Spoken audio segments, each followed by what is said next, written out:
AAA College of Engineering and Technology, Sivakasi. Counseling code 4680. பெண்களுக்கு வழங்கப்படும் 1000 ரூபாய் உரிமை தொகையை பிச்சை என்று விமர்சித்ததற்கு நடிகை குஷ்பு தற்பொழுது விளக்கமளித்திருக்கிறார். தன்னுடைய எக்ஸ் பக்கத்தில் அவர் விளக்கமளித்திருக்கிறார். அந்த அண்மை செய்திகளை பார்த்து வருகிறோம். 1000 ரூபாய் மகளிர் உரிமை தொகையை பிச்சை என விமர்சித்தது பற்றி குஷ்பு விளக்கமளித்திருக்கிறார். எம்ஜிஆர் சத்துணவு திட்டத்தை கொண்டு வந்த போது பிச்சை என்றும் முரசொலி மாறன் விமர்சித்தார் என்றும் அதனை யாரும் விமர்சிக்கவில்லை என்றும் அவர் தெரிவித்திருக்கிறார். மேலும் ஓசி பேருந்து என்றும் முன்னாள் அமைச்சர் பொன்முடி கூறியதையும் சுட்டிக்காட்டி குஷ்பு விளக்கமளித்திருக்கிறார். விவரங்களுடன் இணைந்திருக்கிறார் செயலர் விக்னேஷ் முத்து. விக்னேஷ் முத்து, எக்ஸ் பக்கத்தில் குஷ்பு கொடுத்திருக்கக்கூடிய விளக்கங்கள் என்ன?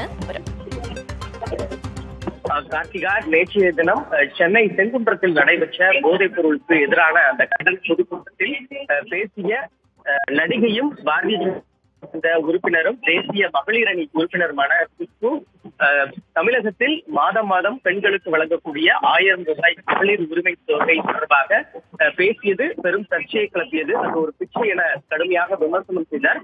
அதற்கு திமுகவை சேர்ந்த பல்வேறு கட்ட நிர்வாகிகள் மற்றும் தலைவர்கள் தங்களது கண்டனங்களை கடுமையாக சமூக வலைதளங்களும் நேரடியாக தெரிவித்தார்கள். இதற்கு பதிலளிக்கும் வகையில் குஷ்பு சுந்தர் தன்னுடைய எக்ஸ் தள பக்கத்தில் இப்பொழுது விரிவான விளக்கம் ஒன்றை வழங்கியிருக்கிறார். அதில் குறிப்பாக 1982 அப்போதைய முதலமைச்சர் புரட்சித் தலைவர் எம்ஜிஆர் ஏழைகளுக்கு வழங்கிய இலவச உணவு பிச்சை என்று முரசொலி மாறன் கூறிய போது சுயநலமில்லா பாதுகாப்பற்ற குலத்தை சேர்ந்த யாரும் அதனை எதிர்க்கவில்லை என தெரிவித்திருக்கிறார். அதே போன்று முன்னாள் அமைச்சர் பொன்முடி அவர்கள் மகளிர்களுக்கான இலவச பயணம் தொடர்பாக பேசிய பொழுது, அதாவது பெண்கள் அனைவரும் என்பதாக விமர்சித்த போது அதனை யாரும் விமர்சிக்கவில்லை.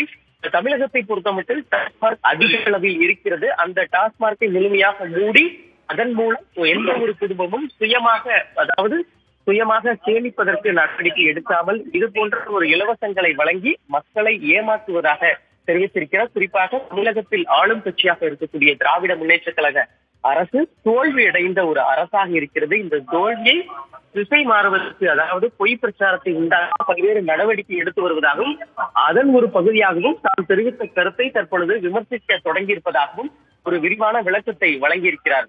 கார்த்திகா, நேற்று பெண்களுக்கு வழங்கப்படும் 1000 ரூபாய் உரிமை தொகையை பிச்சை என்று விமர்சித்தது தொடர்பாக குஷ்பு விளக்கம் அளித்திருக்கிறார். விவரங்களுக்கு நன்றி விக்னேஷ்.